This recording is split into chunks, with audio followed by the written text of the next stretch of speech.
Troménie de Locronan est une tradition millénaire. Troménie vient du breton Trominii qui signifie tour de l'asile. Mais attention, le Minii, l'asile, est le cercle sacré entourant le monastère. La procession célèbre le saint qui assure la protection du lieu. À Locronan, il y a 2 Troménies. Ce sont des marches pénitentielles qui ont pour point de départ et d'arrivée le tombeau de Saint Ronan, moine irlandais du Haut Moyen-Âge. La Grande Troménie correspond à un parcours dessinant dans la campagne un vaste quadrilatère d'environ 12 km et a lieu tous les 6 ans pendant une semaine, du 2e au 3e dimanche de juillet. La Petite Troménie est célébrée le 2e dimanche de juillet, chacune des 5 années séparant les 2 grandes Troménies sur un parcours plus court d'environ 5 km. Toutes deux se font dans le sens du soleil en gardant l'église à droite. Les 2 Troménies correspondraient au parcours pénitentiel accompli par Saint Ronan. La Petite Troménie semble être une invention du XIXe siècle, car dans les textes les plus anciens de la fin du XVIIe siècle, il n'est fait mention que d'une Troménie, la Grande. Locronan est une terre sacrée.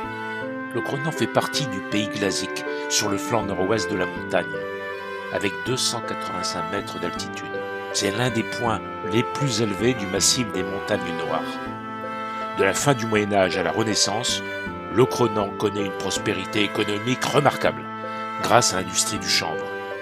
Elle produit des toiles à voile indispensables aux navires de la flotte royale de la Compagnie des Indes, et même de l'Armada espagnole. Sa richesse transparaît dans les élégantes façades à fenêtres à meneaux, lucarnes sculptées et riches ornements des demeures en granit. Le cœur du village est dominé par l'église Saint-Ronan, un magnifique édifice gothique flamboyant.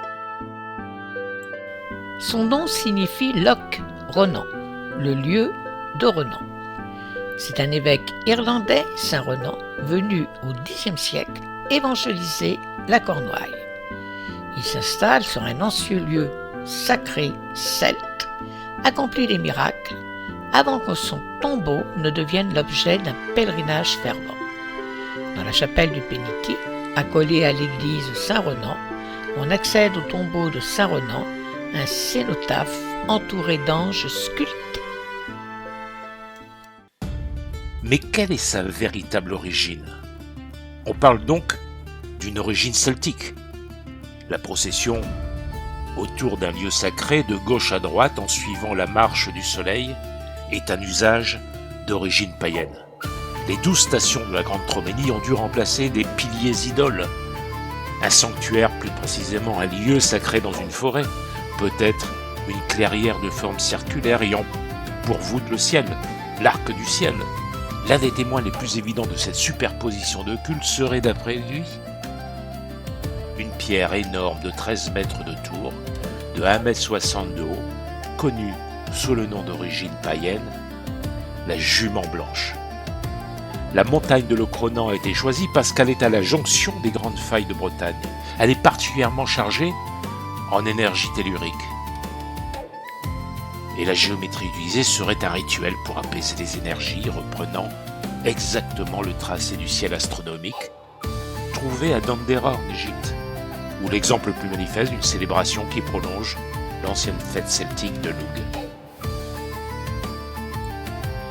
Cela tient à la découverte à Coligny, dans l'Ain, en 1897, d'une grande table de bronze contenant, gravées dans le métal, les figurations mois par mois et jour par jour de 5 années complètes appelées un lustre. Comme la plupart des calendriers antiques, il est lunisolaire et s'attache à la fois à suivre les phases de la Lune tout en respectant le cycle solaire annuel de 365 jours. Le système mis au point par les Gaulois se révèle d'une étonnante précision. Il permettait, grâce à un système régulier d'intercalation de mois supplémentaires, d'être toujours en correspondance avec la position de la Lune, tout en respectant la succession des saisons dans le cycle annuel. La Troménie de Locronan peut alors s'expliquer à la lumière du calendrier celtique, parce qu'elle se déroule invariablement tous les 6 ans, pendant une période axée autour du milieu du mois. Cela évoque le système calendaire celtique, dont toute l'organisation semble dominée par l'obsession du milieu. Son caractère particulier, début et fin de chaque mois au milieu de la période de croissance de la Lune, partage du mois en 2 moitiés, dont le milieu coïncide tour à tour avec la pleine Lune, puis avec la nouvelle Lune. Partage de l'année à son tour en 2 moitiés successivement décroissantes et croissantes en hiver, puis inversées en été. L'itinéraire, qui part de la chapelle du Péniti, suit autant que possible la trace des anciens sentiers censés avoir été empruntés par saint Renan lui-même. Il passe par des routes, chemins et sentiers existants, mais traverse aussi bois, prairies et champs cultivés, avec bien sûr l'accord des propriétaires. Une procession solennelle ouvre et clôture la grande Troménie.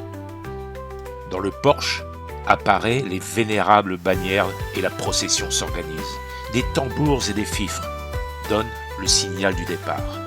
Seuls ou en groupe, de jour ou de nuit, les pèlerins accomplissent leur marche. Le cérémonial n'a pas beaucoup changé depuis les premiers témoignages. Les pèlerins suivent un trajet compliqué, descendant d'abord vers l'ouest au sortir de l'église, où ils rencontrent rapidement les 2 premières stations, c'est Sainte-Eutrope et le Père éternel.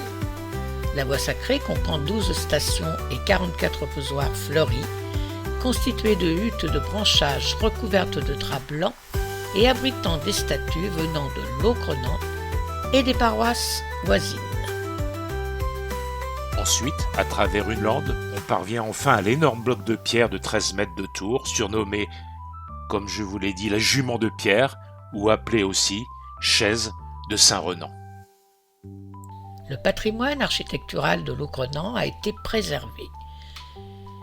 Locronan est membre du réseau des petites cités de caractère et gratifié du label des plus beaux villages de France.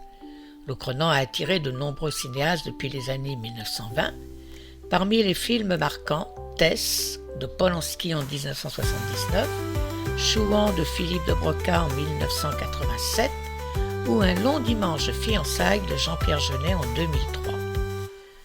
Le village offre des circuits pédestres à travers des venelles secrètes, templiers, jardinets fleuris, anciens quartiers des tisserands, en direction de la chapelle Notre-Dame de Bonne-Nouvelle, puis jusqu'au sommet de la montagne, d'où l'on peut admirer la baie de Douarnenez, le Menez, Hop, et, par temps clair, les monts de Crozon et Brest. Aux abords de Locronan s'étend le bois du Névet de 225 hectares, qui est un ancien lieu druidique puis domaine seigneurial, parfait pour des promenades en forêt, entre chênes et hêtres.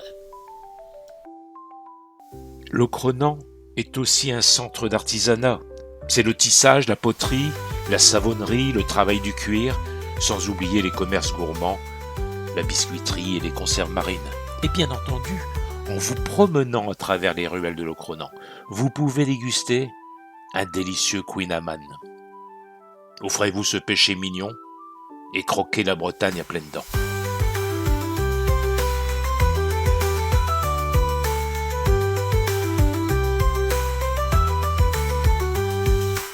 Suivez-nous sur notre chaîne YouTube en vous abonnant et sur notre site web letourismerevisité.fr.